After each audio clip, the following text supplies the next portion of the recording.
Selamat berjumpa kembali dalam layanan audio Sahabat Seperjalanan. Hari ini adalah hari Selasa 30 April 2024. Tema renungan saat teduh kita dengan judul Hati yang Berjubah. Hati yang berjubah. Firman Tuhan terambil dalam Titus pasal 3 ayat 2 sampai dengan keempat. Janganlah mereka mengfitnah, janganlah mereka bertengkar. Hendaklah mereka selalu ramah dan bersikap lemah lembut terhadap semua orang.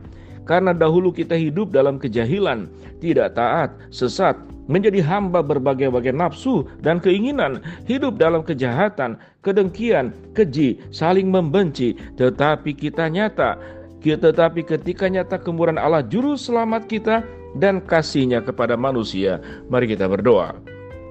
Bapa yang di dalam surga, kami ingin berjuang bahwa hatilah yang perlu berjubah dan bukan badan kami yang berjubah. Kekudusan ada di dalam hati dan kekudusan itu diungkapkan juga dalam kehidupan keseharian. Dalam nama Tuhan Yesus kami berdoa, amin. Shalom sahabat seperjalanan yang dikasihi Tuhan, temanya hati yang berjubah. Sebuah pertanyaan, apakah ini benar bisa dilakukan? Tentu tidak. Ini adalah bentuk sebuah kebenaran yang dinyatakan dalam sebuah kalimat, yaitu hati yang berjubah. Kita tahu dengan jelas kalau berbicara tentang jubah, berbicara tentang pakaian, itu dikenakan pada tubuh kita. Dan bukankah banyak sekali uang yang kita keluarkan yang menyangkut dengan jubah, yang menyangkut dengan apa yang dipakai di badan kita. Dari mulai atas kepala, jubah kita itu adalah mungkin topi bagi laki-laki. Banyak laki-laki yang suka sekali kepada topi-topi tertentu, topi koboi atau topi yang suka seperti musik dalam country dan topi-topi yang lain. Setiap negara punya topi, itu bagian dari jubah. Kemudian pakaian, cincin, permata, anting, kalung, sampai kepada kemudian sepatu. Tentu wanita lebih ragam berbicara tentang jubah.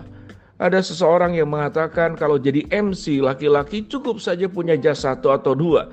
Tetapi kalau menjadi seorang master seremoni wanita, dia membutuhkan banyak sekali pakaian yang berganti-ganti.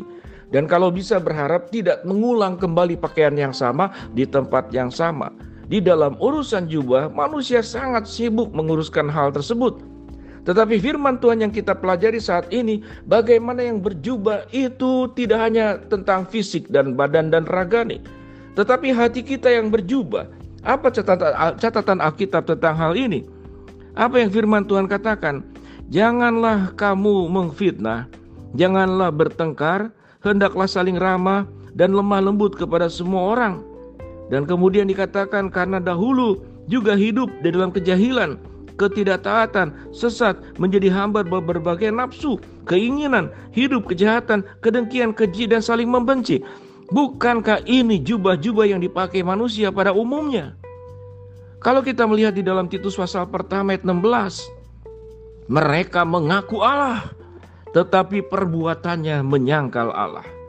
Ini yang dikatakan, mereka mengaku Allah, tetapi perbuatannya menyangkal Allah. Apa bentuk perbuatannya menyangkal Allah? Sebagaimana dijelaskan tadi, mereka jahil, mereka tidak taat, sesat, menjadi hamba berbagai nafsu dan keinginan, hidup dalam kejahatan, kedengkian, keji, saling membenci. Itu jubah yang ada di hati mereka. Tatkala orang-orang itu sibuk mengurus jubah yang ada di luar, mungkin perilaku rohani, kita bisa mungkin sudah membaca Alkitab sampai 5 kali, 10 kali bolak-balik. Kita bisa menjadi orang yang taat beribadah. Kita menjadi orang yang taat kemudian melakukan pelayanan. Tetapi itu adalah jubah. Kalau tidak mulai berangkat daripada hati yang dikuduskan, hati yang berjubah kekudusan, hati yang berjubah kebenaran, hati yang berjubah ketulusan, hati yang sudah disentuh oleh darah Kristus, oleh bilur-bilurnya, maka mereka mengenal Allah dan perbuatannya pun bentuk daripada ekspresi orang-orang yang mengenal dan hidup bersama dengan Allah. Tetapi bagian firman Tuhan yang kita baca di dalam Titus pasal pertama ayat 16, mereka mengenal Allah, mereka berjubah dengan aksesori sebagai orang-orang yang mengenal Allah, tapi perbuatannya menyangkal Allah. Sahabat seperjalanan yang dikasihi Tuhan, sehingga memang ekspresi sebagai orang percaya dalam bentuk simbol-simbol, dalam bentuk logo-logo yang kita bisa simpan di mobil kita, yang kita bisa tempel ayat-ayat Alkitab di rumah kita. Kita bisa menyimpan foto Tuhan Yesus, bahkan di setiap ruangan dalam rumah kita ada salibnya. Itu adalah jubah. Itu sesuatu yang penting sebagaimana Ulangan pasal ke-6. Menjadi ingatan kita tentang Allah yang maha baik, yang perlu kita ajarkan kepada anak cucu, yang menjadi tanda di dahimu, menjadi tanda juga di lehermu, di lenganmu, di tiang pintumu, di pintu gerbang. Itu adalah jubah. Perilaku rohani tidak identik dengan orang yang hidup sebagai orang yang punya kerohanian. Karena perilaku rohani sebagaimana yang dijelaskan tadi, memberikan persembahan itu perilaku rohani. Tetapi kala memberikan persembahan dalam bentuk supaya dipuji orang, dalam bentuk supaya saya merasa lebih baik dari orang lain, maka itu adalah jubah. Jubah yang ada di luar.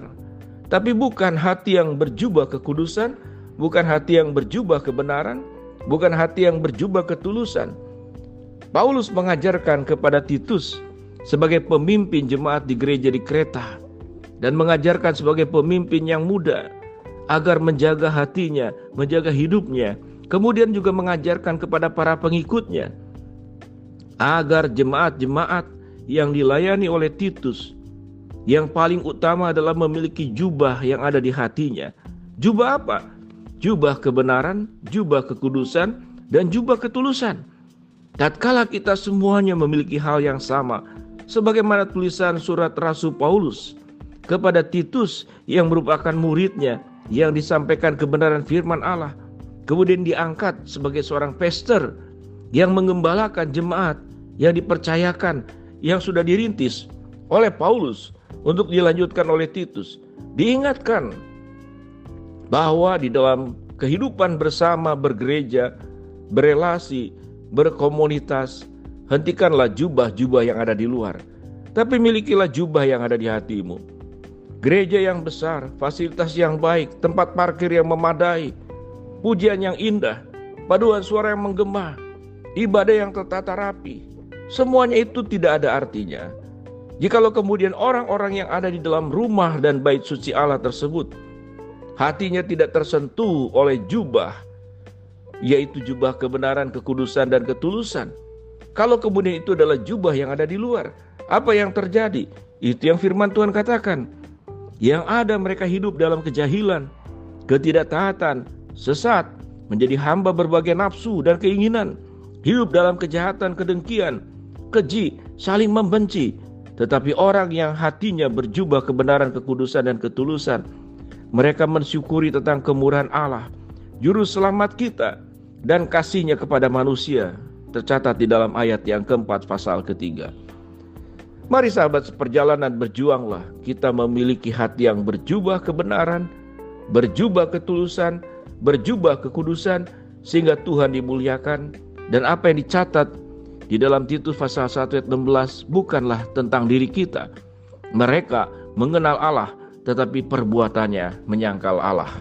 Mari kita berdoa. Bapa dalam surga, terima kasih buat kebenaran firman Allah yang sudah kami pelajari. Hamba-Mu berdoa buat sahabat seperjalanan yang sakit, Tuhan jamah sembuhkan. Sahabat seperjalanan yang sedang menghadapi masalah, Tuhan bukakan jalan. Sahabat seperjalanan yang sedang berdoa mengharapkan sesuatu, Tuhan kabulkan dengan cara waktu-Mu yang terbaik. Di dalam nama Tuhan Yesus kami berdoa. Amin. Shalom sahabat seperjalanan, berjuanglah, berusahalah memiliki hati yang berjubah kebenaran, kekudusan, dan ketulusan. Amin.